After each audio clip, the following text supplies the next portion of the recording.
Chapter 10 Music Part 1 Trams, traffic lights, and so many cars on the roads in Melbourne. Fuller looked up out of the bus window. There were so many electric wires for the trams. How was it possible to make so many power lines for all the trams? Where she lived, Hamilton, there was not even one traffic light. There were no trams, no wide roads, and no large shops.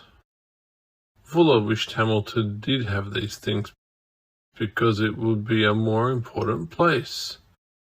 She continued to look at the big city sights with admiration as the bus travelled towards the Paran Hall. Her school recorder band was going to play in a big musical competition. Every year, many Victorian schools tried to win prizes at this competition. Grey Street State School usually did quite well. It had all started for Fuller in 1965, when she was in grade 3 and the music teacher, Mr. Sullivan, had taught every child from grades 3 to 6 to play the recorder. Argiro paid for Fuller to buy her own recorder from Mr. Sullivan. It was made of wood and was a lovely white walnut colour. The school children who joined the school recorder band had to practice together twice weekly at lunchtime. By the time Fuller was in grade 5, Mr. Sullivan had asked her to play the treble, which was a larger recorder, and she had to learn different positions for her fingers to make the sounds. This recorder was made of beautiful rosewood. To help the children to learn new songs, Mr. Sullivan wrote the music on large paper. He also helped them read the music by writing the letters above the notes. In this way, he could easily teach all the children of different ages in the school recorder band. He used different colours for the music of different musical instruments. He was a talented and enthusiastic musician. He was able to make all the instruments sound lovely together. There were different types of recorders, as well as drums, triangles, cymbals, maracas, and even a horn.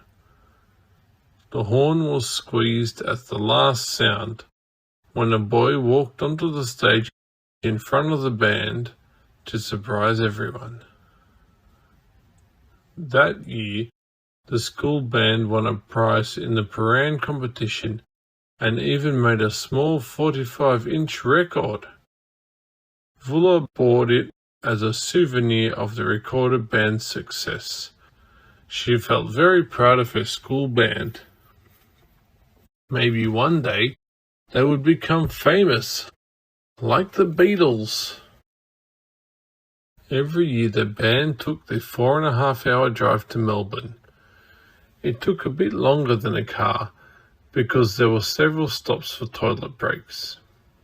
First, the kids, teachers and some parents who were helping were driven to a local primary school in Paran. Here they were welcomed by the headmaster and pupils and given something to eat.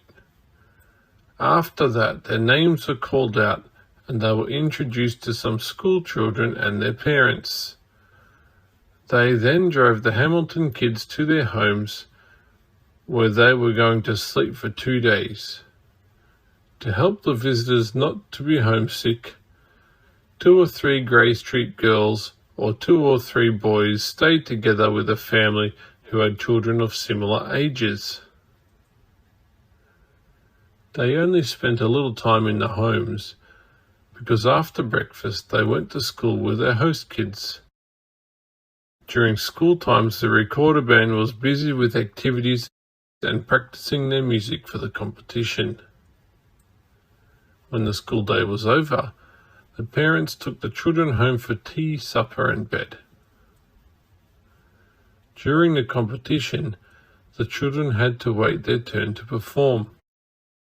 They were not allowed to speak during a performance and learned to clap at the right times. They were polite and clapped their hands for a competitor, even for a bad performance. They were told about good behaviour and doing the right thing. Often it took hours before their school name was called out. So each year they entered the competition, Vula knew she would get bored. Young kids don't have much patience, and Vula was no different, although she did her best to enjoy the experience.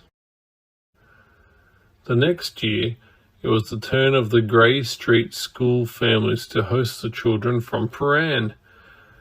Vula shared her bedroom with two little girls from Melbourne. They were very shy, and it was difficult for Vula to know what to do with them until it was bedtime. She took them for walks to show them the neighbourhood, showed them her stamp collection, and showed her game called Spirograph. It was a drawing game. It was a bit of a relief when they left after 2 days, because Vula was only 9 years old, shy and had little confidence. At the end of 1968, Mr. Sullivan told the school he was leaving Hamilton. Sadly, the recorder band ended. It had been a wonderful time for Vula, and she kept playing her recorders into adulthood.